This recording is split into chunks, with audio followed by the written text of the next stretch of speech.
people like me. You need people like me so you can point your f***ing fingers and say, that's the bad guy. That's the bad guy. That's the bad guy. That's the bad guy. That's the bad guy.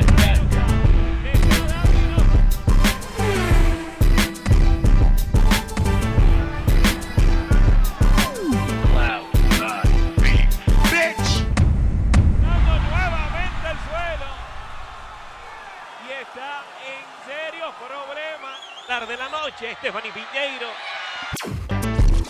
That's the bad guy. That's the bad guy. That's the bad guy. That's the bad guy. Welcome to the motherfucking relay. We're covering today's top boxing news. Okay, we'll start with this. Last night, south of the border, Kenya Enriquez successfully defended her WBC flyweight title opposite the ring, Maria Salinas, who she beat for the second time. Now, the first time, she stopped her in just 3 rounds, whereas last night's fight, it went the distance. Similar aesthetic to the first one, though.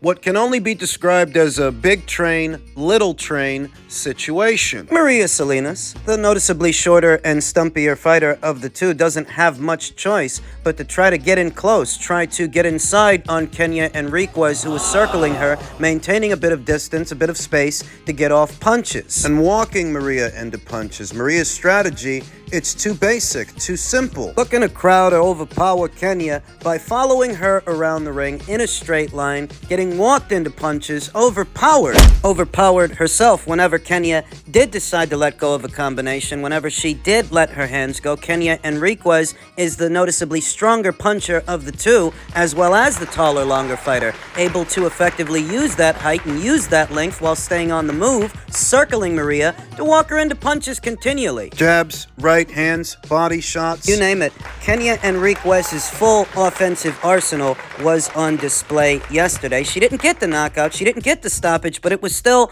a classy, ring-savvy performance from the WBC interim champion. The prediction stuck, and Kenya remains WBC interim champion in a pole position to fight the full champion, to fight Marlen Esparza. Marlen Esparza is this division's unified ring magazine and lineal champion. Among the alphabet titles she possesses is the WBC title. She is going to be defending for the second time opposite the ring Argentina's former champion, Gabriela Alaniz, what could be on the undercard of Zurdo Ramirez versus Arsene Goulamarian, and I believe that's supposed to go down in March. My thoughts. Beyond the upcoming Esparza versus Alaniz rematch, which I just mentioned, I don't expect Marlen Esparza to stay at this weight, to stay champion in this division. I expect that afterwards, she's going to move up. Between Kenya Enriquez knocking on her door and the only other champion at this weight being Gabriela Fundora, a dangerous champion, dangerous fighter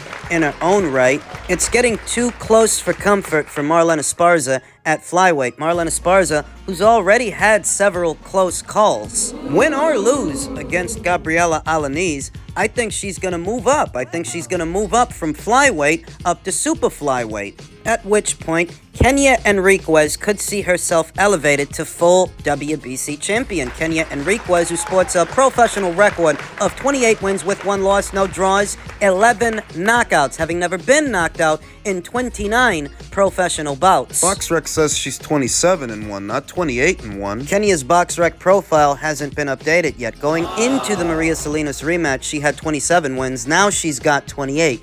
Give them a minute. It's likely that Kenya Enriquez will be elevated to full WBC champion should Marlen Esparza vacate the WBC title. And I think she's going to. If she doesn't lose it in the Alaniz rematch, if Alaniz doesn't take it from her. Which is a separate conversation, though, on the predication that Marlen Esparza successfully defeats Gabriela Alaniz for the second time, she's not going to stick around. She's not going to stick around and find out what happens if she's in there with Kenya or if she's in there with Gabriela Fundora. I anticipate that after the Alaniz rematch, she's going to win, she's going to vacate, and then she's going to move up. Kenya might see herself elevated to full champion, at which point the biggest and best fight at the weight would be a fight between Kenya Enriquez and Gabriela Fundora. The other alphabet titles, they'll be redistributed. I want to say that if it were Gabriela Fundora versus Marlen Esparza, I would favor Gabriela to win that fight. She's got too much size, too much strength, too much power, firepower, for a finesse fighter like Marlen, who is the noticeably shorter, stumpier fighter of the two. I don't see a way for Marlen to win that fight. Not Marlen, no, but Kenya.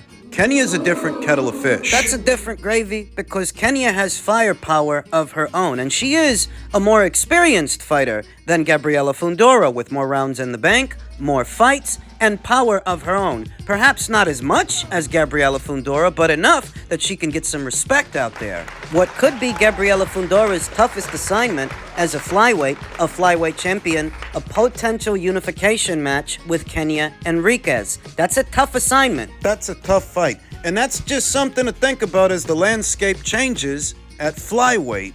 In men's light heavyweight news, Dimitri Bivol versus Artur Beterbiev is now a complete done deal. Eddie Hearn has confirmed after His Excellency Turki Al-Sheikh revealed plans for the undisputed light heavyweight world title tilt to be on the same night as the Queensbury versus Matchroom 5 for 5 on June 1st in Saudi. It's clever, is what it is, combining those two ideas, if you will, the idea of an undisputed light heavyweight title tilt and another long-standing rivalry of sorts, the rivalry between Matchroom and Queensbury. It's clever to ball it up into one show. Dimitri Bivol versus Artur Beterbiev is in many ways the best fight you could hope to make at light heavyweight, but it still doesn't have the profile of a Crawford versus Spence or a Gervonta Davis versus Ryan Garcia. It's a great fight for the hardcore boxing fan, but not the casual. Even though these are both quality operators, the two best light heavyweights in the world, the last two champions standing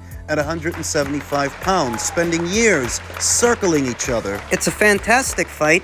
It's a great fight. But some American fight fans, at least one that goes by the name Flew Hefner, doesn't like that it's being outsourced to Saudi Arabia. No, he would prefer that the fight happen here, saying, I still don't understand why this fight couldn't be made in the United States. Because two Russian nationals boxing on American soil isn't going to draw but so much people. It's not going to generate but so much money. Two Eastern Europeans on U.S. soil boxing each other, even when they're really good, it's not going to draw but so big a crowd. I remember years ago when Vajdik fought Artur Beterbiev, Ukraine versus Russia. That was a fantastic matchup. That was a great fight. Unbeaten champions, the both of them going in. But it wasn't a big fight. The time on the ESPN platform, it only drew a little over 600,000 viewers to the platform, and it only brought out a little over 3,000 people to the Lycura Center, where they had the fight. It was a great fight. But compare Artur's numbers in that fight to the numbers for the Joe Smith Jr. fight. The Joe Smith Jr. fight comparatively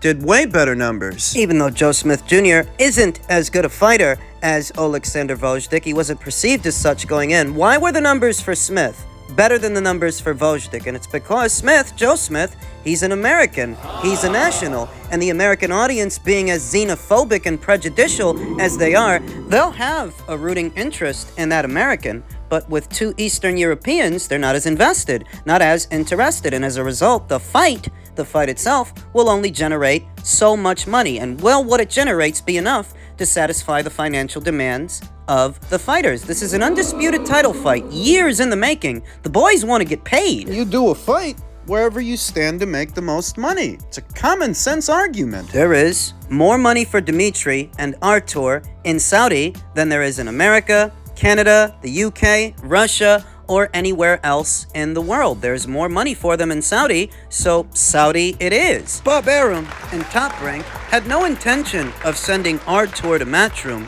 to let them do the show. And while Matchroom might have been willing to send Dimitri over to Top Rank, what was Top Rank going to offer Dimitri to come over? He made good money in the Canelo Alvarez fight. I'm going to assume that he would want to make good money in an undisputed light heavyweight title fight. What many Americans don't seem to want to understand is market instability has made America a rather unattractive place for certain fights. That Las Vegas is no longer the fight capital of the world, and America is no longer the mecca of boxing, depending on the fight. And the fighters, this may not be the right place to do it, whether the Americans like it or not. So when a guy like Flew Hefner says he still doesn't understand why this fight couldn't be made in the United States, maybe it's because David Benavidez's 2 pay-per-view appearances didn't do anything. Maybe it's because Gervonta Davis's pay-per-view appearances, 5 out of the 6, couldn't crack 300,000 pay-per-view buys, and you expect 2 Eastern Europeans to do better? When Deontay Wilder made his big ring return opposite the ring Robert Helenius, what did that bring in at the box office? If the Americans aren't supporting their own homegrown fighters on a regular basis, the hell is supposed to make this the mecca of boxing? Devin Haney and Regis Prograis were just on pay-per-view, and the numbers weren't astronomical. You're not supporting your own fighters, but we're supposed to believe you're going to support somebody else's. You should be happy that the fight is happening at all, that someone with the means, the money, the resources to make it happen is making it happen, because left to the American market, it may not have happened at all, like so many fights we see involving Americans, let alone Russians. 2 Russians will be in the main event. On the undercard, we will be seeing the long-awaited, long-anticipated Matchroom versus Queensbury rivalry come to a head as each promotional outfit picks their champions, so to speak, to represent them for this card. And it's a clever bit of strategy because, like I said, Bivol versus Beterbiev is a great fight, but it's a fight for the hardcores, not the casuals, to draw in an extra set of eyes, an additional audience. A British one. The Brits have been watching Eddie Hearn and Frank Warren and their fighters go back and forth for years, and now they're getting a real treat because they're gonna see that rivalry come to a head. That may be enough to draw them in.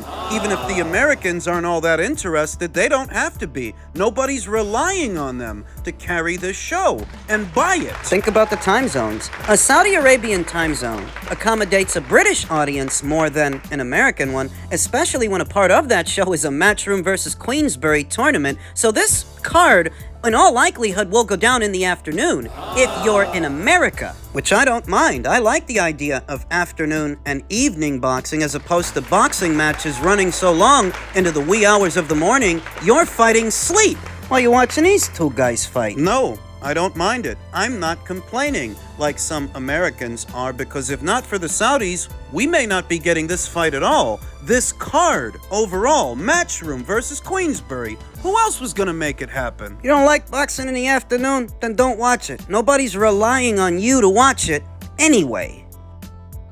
We delayed it for the 18th of May.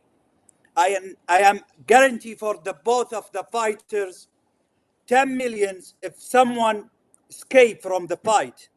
This is the first thing. And the second thing, I guarantee big fight in the same night for the another one. And make the people around the world and the fans know if someone is scared or want to escape from this fight. 18th of May, we will have Tyson, Usyk, Tyson. If someone's scared, if Usyk's scared, I will call for Joshua Tyson. If Tyson's scared, I will call for any fighters Usyk want, and it is in my name, this thing. We've already talked about the new date, the new deal, the $10 million penalty should any one of these fighters end up withdrawing from the proposed May 18th undisputed showdown between Fury and Usyk. Other particulars in association with the deal is that there's a 2-way rematch clause here. You'll remember that Tyson Fury last year, he didn't want one. You'll remember that things fell apart in Saudi and they decided they were going to try to do the fight in the UK, and Tyson Fury starts up with his lopsided splits and his time constraints, at which point Usyk accepts the terms, and then Tyson Fury, out of the clear blue sky, decides he doesn't want there to be a rematch clause. Even though up until that point, it was agreed upon on both sides that there would be a 2-way rematch clause, one for Usyk and one for Fury. Out of the clear blue sky, Fury decides he wanted to change the rules of engagement, at which point the Usyk people got fed up with his nonsense and decided to satisfy their mandatory challenger, Daniel Dubois. At least to them, it was clear that Fury didn't want to fight. They had decided Fury didn't really want that thing. He was making negotiations as difficult as possible because underneath it all, he didn't want to fight. In light of this recent news, the freak accident, the elbow, the cut, the rescheduled fight date, the $10 million penalty, and the two-way rematch clause that, at least at first, Fury didn't want. Well, there's one in play now. There's a two-way rematch clause. I still think Tyson Fury was trying to sabotage this fight. I think he was trying to find a way to get out of it. Irrespective of what's out there right now, why do things with Tyson Fury always have a knack for falling apart at the right time? The right time for him, but the wrong time for everyone else. I don't think that's a coincidence. I don't think this is a coincidence, though some might say that you see the condition of Tyson Fury. He was so clearly getting ready to fight. How do you reconcile his physical condition